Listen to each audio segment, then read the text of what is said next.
الحمد للہ وحدہ والصلاة والسلام علی من لا نبی بعدہ اما بعد فاعوذ باللہ من الشیطان الرجیم بسم اللہ الرحمن الرحیم اہدنا الصراط المستقیم صدق اللہ العظیم۔ آج ہم اپنے درس قرآن کا آغاز سورۃ فاتحہ کی آیت نمبر 5 سے کر رہے ہیں۔ فرمایا اہدنا الصراط المستقیم، ہمیں سیدھے راستے کی ہدایت عطا فرما۔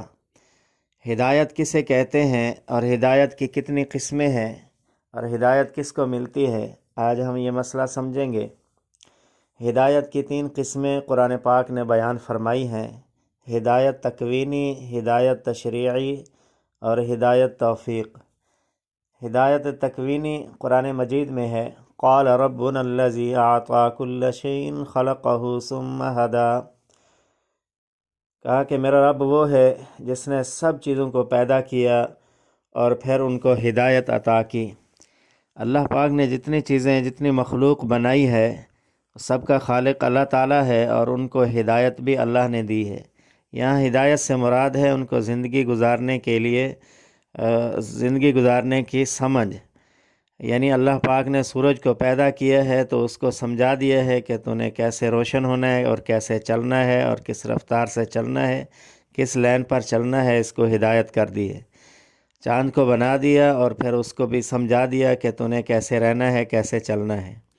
اسی طرح جانوروں کو، حیوانوں کو، پرندوں کو، سب کو اللہ نے پیدا کیا ہے اور ان کو زندگی گزارنے کا طریقہ اور رہنمائی کر دی ہے۔ اس لیے مچھلی کا بچہ پانی کے اندر پیدا ہوتے ہی تیرنا شروع کر دیتا ہے، رب نے اس کو سمجھا سکھا دیا ہے۔ اور پرندہ پیدا ہوتا ہے اور وہ خود بخود وہ اڑتا ہے، اس کو رب نے پیدا کیا اور اس کو سمجھا دیا کہ وہ کیسے اڑنا ہے۔ یعنی دنیا کی ہر چیز کو اللہ نے پیدا کیا ہے اور اس کو زندگی گزارنے کا طریقہ سمجھا دیا ہے۔ اس کو کہتے ہیں تکوینی ہدایت۔ اس طرح ہدایت رب نے سب کو کر دی ہے۔ اور دوسری ہدایت ہے تشریعی ہدایت۔ قرآن مجید ہدایت کی کتاب ہے، خود قرآن بیان فرماتا ہے، ذَلِكَ الْكِتَابُ لَا رَيْبَ فِيهِ هُدًى لِّلْمُتَّقِينَ۔ یہ کتاب وہ کتاب ہے کہ اس میں کوئی شک نہیں ہے، متقین کے لیے ہدایت ہے۔ تو قرآن مجید کتاب ہدایت ہے، پوری زندگی کے لیے رہنمائی کرتی ہے اور جنت اور رب کی رضا تک حاصل کرنے کی رہنمائی کرتی ہے، دنیا اور آخرت کی کامیابی حاصل کرنے کے لیے رہنمائی فرماتی ہے۔ یہ قرآن مجید کتاب ہدایت ہے۔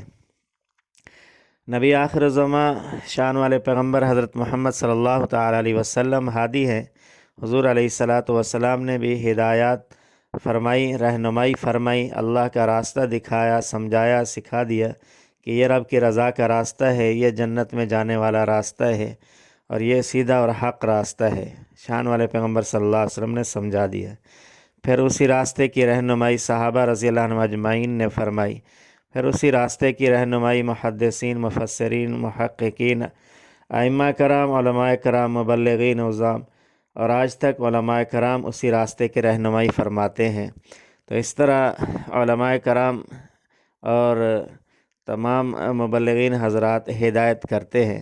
تو یہ تشریعی ہدایت ہے، یعنی رہنمائی کرنا، شریعت اور دین اور حق راستے کی رہنمائی کرنا۔ جس طرح کوئی بندہ آئے اور استاد صاحب سے کہے کہ یہ میرا بچہ ہے، اس کو پڑھا بھی دیجئے اور تربیت بھی کیجئے، اس کو ہدایت کیجئے، ماں باپ کا حق ادا کرے، حقوق ادا کرے اور صحیح ادب و احترام سے رہے۔ تو یہ جو کہہ رہا ہے کہ میرے بیٹے کو ہدایت کرو استاد محترم، یہاں ہدایت سے مراد ہے رہنمائی کرنا۔ یا کوئی علماء سے کہہ دے کہ یہ لوگ اکٹھے ہیں، عوام بیٹھے ہیں، آپ ان کو ہدایت کریں، یعنی رہنمائی کریں، ان کو نصیحت کیجئے، حق راستے کی رہنمائی کیجئے۔ تو یہ تشریعی ہدایت ہے۔ تو اس میں تمام علماء کرام ہدایت اور رہنمائی فرماتے ہیں۔ ایک تیسری قسم ہے ہدایت کی توفیق۔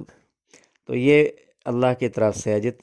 جیسے تکوینی ہدایت اللہ پاک ہی فرماتے ہیں، اس میں کوئی اور شریک نہیں ہے، اس طرح توفیق والی ہدایت بھی اللہ پاک عطا فرماتے ہیں، اس میں بھی کوئی شریک نہیں۔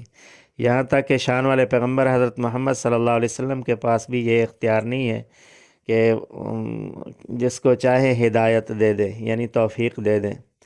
قرآن مجید خود اس کا بیان فرماتا ہے، اِنَّكَ لَا تَهْدِي مَنْ أَحْبَبْتَ وَلَكِنَّ اللَّهَ يَهْدِي مَن يَشَاءُ۔ اللہ رب العالمین نے اپنے پیغمبر پیارے حبیب صلی اللہ علیہ وسلم سے خطاب کرتے ہوئے فرمایا کہ آپ جس کو چاہے ہدایت نہیں دے سکتے، اللہ جس کو چاہے گا ہدایت دے گا۔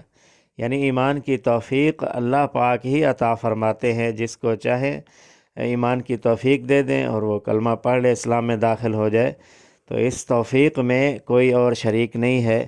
یہاں تک کہ شان والے پیغمبر صلی اللہ علیہ وسلم بھی اپنی مرضی سے، اپنے اختیار سے جس کو چاہے مسلمان نہیں کر سکتے، ایمان اور کلمہ نصیب نہیں فرما سکتے، تو یہ توفیق ایک اللہ کے پاس ہے۔ یہاں ایک مسئلہ اور بھی سمجھ لیں کہ توفیق ملتی کس کو ہے، ہدایت کس کو ملے گی۔ اللہ پاک فرماتے ہیں وَيَهْدِي إِلَيْهِ مَنْ أَنَابَ، جو میری طرف متوجہ ہوگا میں اس کو ہدایت دے دوں گا۔ اللہ کی طرف جو رجوع کرے گا، جس کا ارادہ ہدایت کا ہوگا، جس کے اندر طلب ہوگی، اللہ رب العالمین اس کو ہدایت عطا فرمائیں گے، توفیق اس کو ملے گی۔ اللہ رب العالمین اس کو توفیق عطا فرمائیں گے جس کا ارادہ طلب ہو۔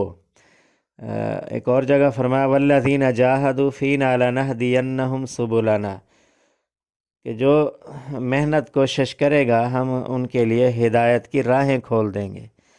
تو ان آیات سے معلوم ہوا کہ اللہ رب العالمین ہی ہدایت دیتے ہیں، توفیق دیتے ہیں، لیکن جس کے اندر طلب ہو اس کو توفیق دیتے ہیں۔ زبردستی اللہ پاک کسی کو توفیق نہیں دیتے، حالانکہ اللہ پاک کے اختیار میں ہے، اگر کوئی ہدایت میں نہ آنا چاہے اللہ تعالیٰ زبردستی ہدایت دے سکتے ہیں، لیکن اللہ پاک جبراً زبردستی کسی کو ہدایت نہیں دیتے، بلکہ طلب دیکھتے ہیں اور دیکھتے ہیں کہ کیا ان کا ارادہ ہے، طلب ہے تو اللہ ہدایت دے دیتے ہیں۔ تو قرآن مجید میں ایک لفظ اور بھی آیا ہے نُوَلِّهِ مَا تَوَلَّى، جو جس طرف چلنا چاہتا ہے اللہ رب العالمین اس کو وہیں چلا دیتے ہیں۔ اس لیے قرآن مجید میں ایک لفظ جو ہے بار بار آتا ہے کہ اللہ ہی جس کو چاہتے ہیں ہدایت عطا فرماتے ہیں، اللہ ہی جس کو چاہتے ہیں گمراہ کرتے ہیں۔ تو بعض لوگ جو سطحی ذہن کے ہوتے ہیں تو ان آیات کو سن کر وہ پریشان ہو جاتے ہیں کہ جب اللہ ہی گمراہ کرتا ہے، اللہ ہی ہدایت کرتا ہے، تو ہمارا کیا قصور ہے؟ جو جہنم میں جائیں گے پھر ان کا کیا قصور ہے؟ تو بات یہ ہے کہ اللہ رب العالمین نے دنیا میں کچھ اختیارات عطا فرمائے ہیں، اور سمجھ اور عقل اور شعور اور آنکھیں، کان، زبان، یہ چیزیں عطا فرمائی ہیں۔ اس کے باوجود بھی پھر وہ طلب نہ رکھے، طلب نہ کرے، تو پھر اللہ تبارک و تعالیٰ کو حق ہے کہ وہ سزا دے۔ قرآن مجید نے وضاحت کی ہے فَمَنْ شَاءَ فَلْيُؤْمِنْ وَمَنْ شَاءَ فَلْيَكْفُرْ، تمہیں اختیار ہے کہ تم ایمان قبول کرو، تمہیں اختیار ہے تم کفر اختیار کرو۔ اگر ایمان قبول کرو گے تو جنت ہے، اللہ کی رضا ہے، اگر کفر اختیار کرو گے، کفر پہ مرو گے تو پھر تمہیں سزا ملے گی۔ سمجھ کے لیے عقل دے دیا، دیکھنے کے لیے آنکھیں عطا فرما دیں، اور بولنے کے لیے زبان دے دی، سننے کے لیے کان دے دیے، دل، دماغ، عقل، شعور، سمجھ دے دیا، اور سمجھانے والے بھی بھیج دیے۔ ان سب کے باوجود بھی پھر وہ نہ سمجھے اور سیدھے راستے پر نہ آنا چاہے، تو پھر اللہ کو حق ہے کہ اللہ ان کو سزا دے۔ تو جو طلب کرے گا اللہ ان کو ہدایت دے دے گا۔ تو اللہ پاک سے مانگنی چاہیے ہدایت، اللہ سے طلب کرنی چاہیے۔ تو یہاں سے دعا شروع ہو رہی ہے اہدنا الصراط المستقیم، اللہ ہمیں سیدھے راستے کی ہدایت عطا فرما، سیدھے راستے پر چلا اور ایسے چلا اور ایسی رہنمائی فرما کہ منزل مقصود تک پہنچا دے، اپنی رضا نصیب فرما دے اور جنت تک پہنچا دے۔ اور یہ منزل مقصود ہے، اللہ کی رضا، جنت ہماری منزل مقصود ہے۔ تو ہمیں سیدھے راستے پر، صراط مستقیم پر استقامت اور رہنمائی کے ساتھ چلا اور منزل مقصود تک پہنچا۔ اللہ رب العالمین ہم سب کو عمل کی توفیق نصیب فرمائے۔ وآخر دعوانا الحمد للہ رب العالمین۔